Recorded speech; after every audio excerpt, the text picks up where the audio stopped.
I think we look at discipline the wrong way. We view a habit as this very heavy, dead object that we have to push up a hill every single day, and we treat it like a chore. We use words like grind or force or push, and that is exactly why most of us burn out. Because you're only one person, and your willpower is a battery that runs out eventually. Eventually, the rock rolls back down the hill and crushes you.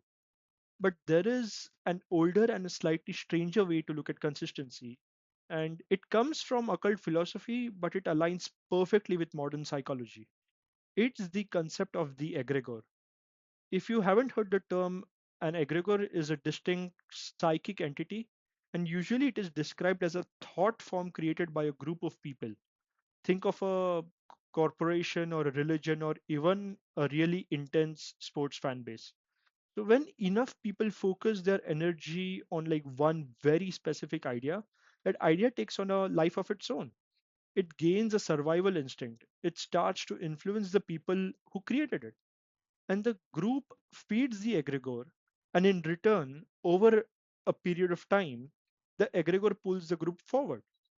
But there is one secret. You don't need a group to build one. You can build a personal egregore, your own personal entity.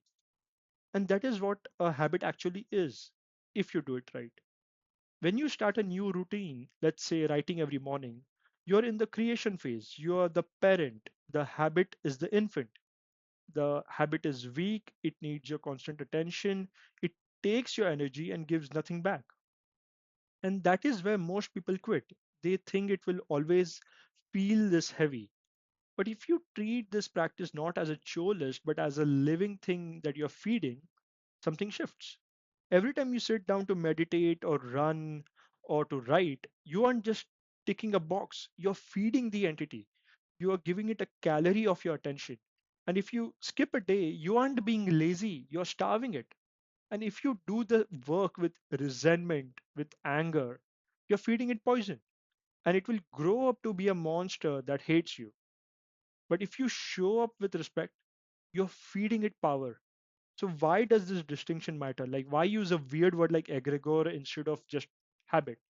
Because of what happens next. There is a tipping point. Usually around the 60 or 90-day mark, if you have fed this entity consistently, it wakes up, it gains autonomy. This is the moment where you feel weird not doing the thing.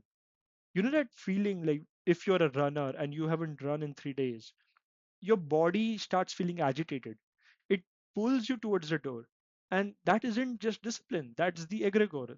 That entity is now strong enough to feed energy back to you. It wants to live, it wants to survive, so it drags you out the door. This changes the game. You stop trying to be a disciplined person and you start seeing yourself as a caretaker. You're building something outside of yourself. So maybe for this week, I want you to try a different approach.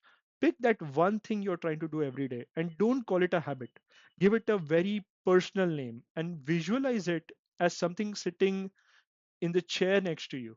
And ask yourself, what am I feeding it today? Am I feeding it focused, high quality attention? Or am I throwing it scraps because I just want to get it over with?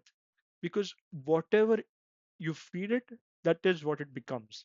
And eventually, it's going to be big enough to carry you.